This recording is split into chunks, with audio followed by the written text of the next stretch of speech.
নেত্রী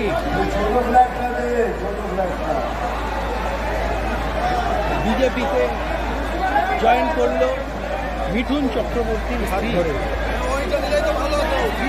সংসার করেছিল কদিন। এর ডাক নাম রোজি। এই রোজির হাতে আমি বিজেপির স্বস্তিকা ভুবনেশ্বরীকে ফ্ল্যাগ তুলে দিলাম। একটু আগে শুনেছেন আমাদের অপোজিশনের যে ক্যান্ডিডেট আছে তার এখনো পর্যন্ত লিগালি স্ত্রী, তিনি বিজেপি জয়েন করলেন।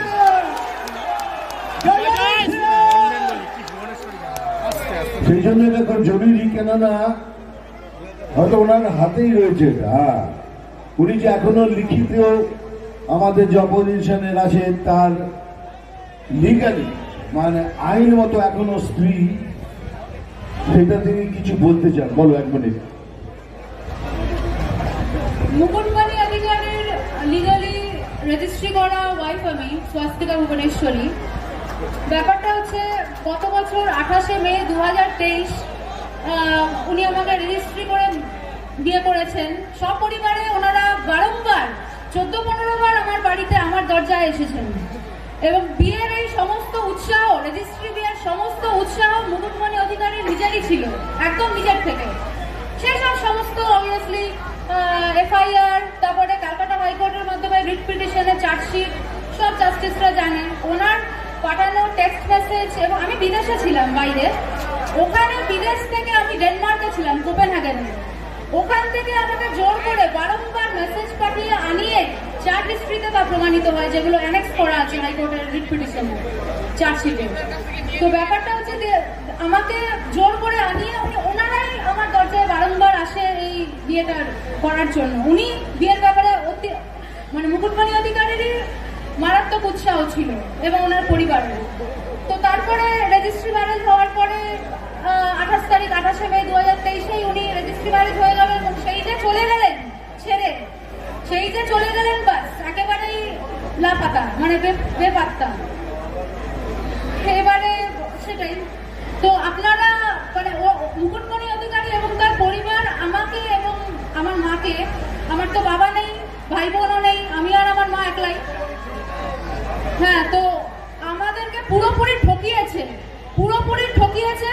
আমার এই মানে খুবই বিনম্র অনুরোধ যে আপনারা কেউ মুকুটমণি অধিকারীকে দয়া করে কোনো ভোট দেবেন না, আমার এই একদমই ভোট দেবেন না। তাহলে আপনাদেরও কিন্তু ঠকতে হবে, আমারই মতন ঠকতে হবে, ঠিক এরকম ভাবেই ঠকতে হবে।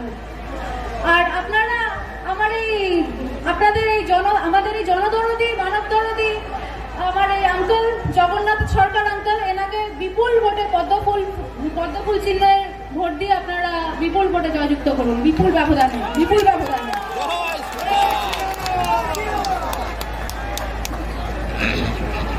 এবার আমার বলার পালা,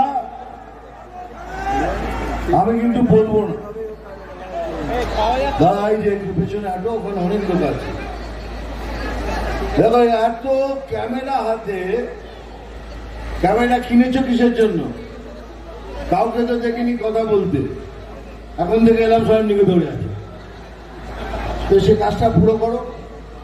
চলো, আমি এদিকে আসছি, ছবি তুলে নাও। চলো,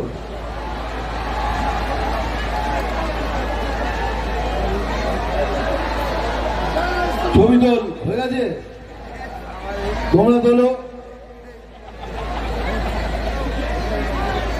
এনাও তোমরা তুলে নাও।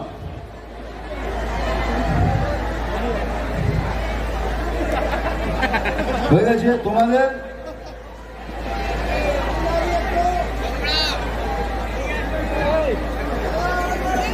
চলো, তোমরা তোলো ছবি।